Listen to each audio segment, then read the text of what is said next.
ratifies 6 disarmament treaties, 11 treaties in all, designed to shape the post-war world. This world of the early 1920s, which has so little to do with the confident hopes that men took to war in 1914. And the machines of war are still running. They have moved from the battlefields to the chaotic streets of Europe.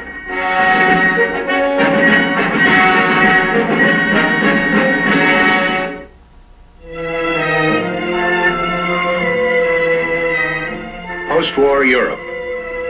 Normalcy on the beaches of Monte Carlo, Cannes, Deauville. The old pre-war resort circuit with a new class of pleasure seeker, tourists, including more Americans than ever before. The old guard complains, it is not the same as it used to be.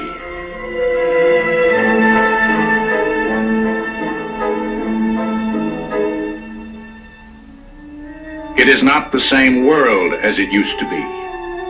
On the old Western Front, whole towns have disappeared, some waiting to be rebuilt, some buried forever, leaving nothing but a place name on a marker, like a gravestone.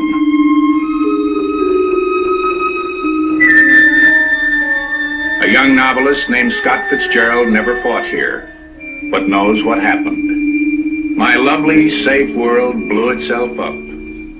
Christmas and postcards of princes, little cafes and beer gardens, and the Derby, and the exact relation that existed between the classes.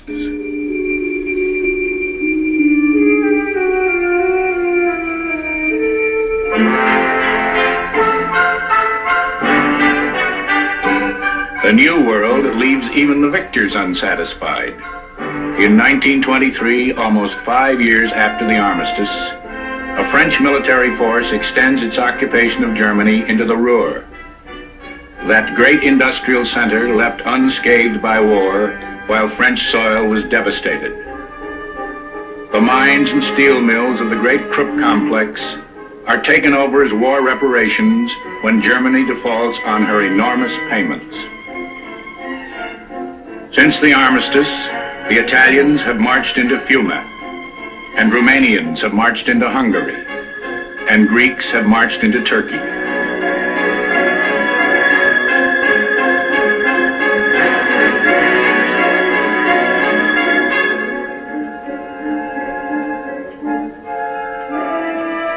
A protest movement erupts in the Ruhr. Protest against the French, who will nevertheless stay on for 2 years.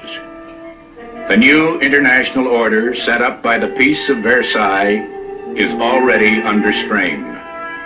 The passions in the Ruhr are echoed in Berlin.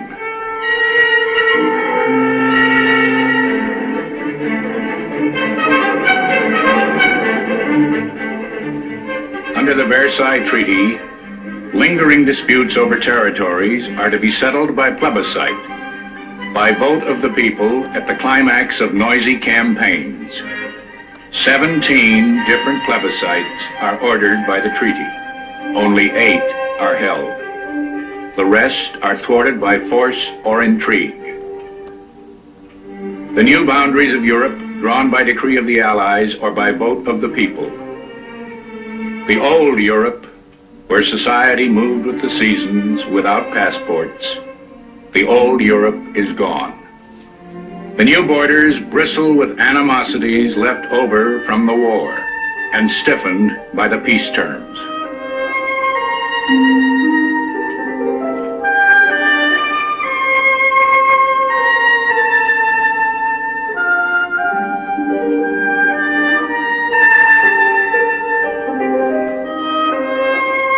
The peoples of post-war Europe, displaced by the peace as others were displaced by war.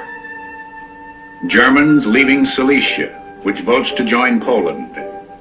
Others stay in the Sudetenland, though it becomes part of Czechoslovakia. The new geography of Europe is filled with ominous place names and a prophetic image, the refugee.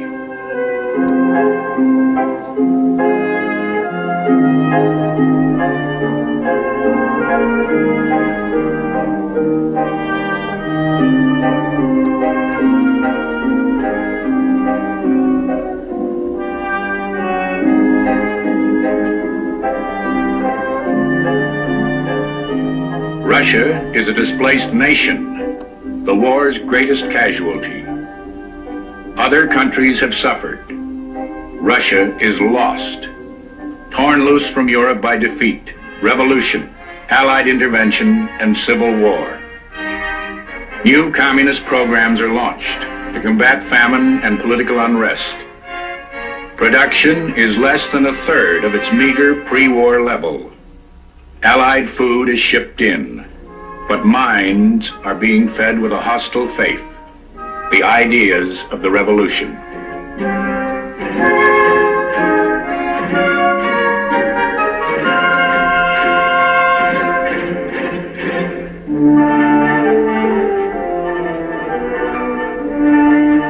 By 1923, Lenin, the father of the revolution, is in declining health.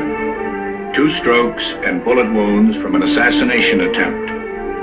The party secretary, Joseph Stalin, is maneuvering to claim the legacy. Within a year, Lenin will die, and Stalin will succeed him as the leader of a cause that grew into a power among the ruins of World War I.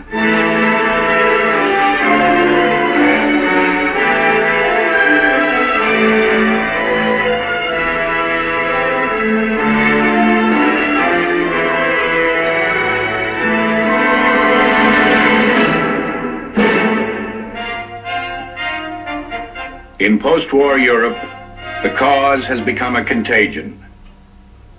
In the pre-war world, men argued for reform to promote the social progress they believed in.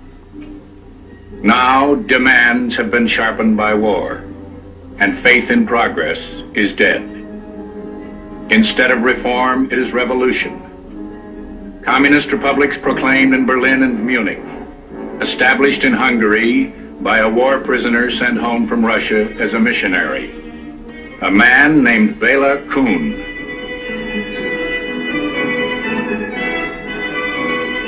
Communist rumblings even in orderly Britain, where victory has brought no post-war boom, where 1 million are unemployed, and restless crowds throw coins to support the spokesman of the left.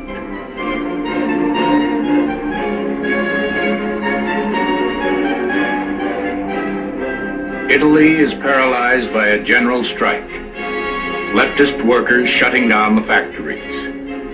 Italy, frustrated in its dreams of post-war empire, drained economically by the war.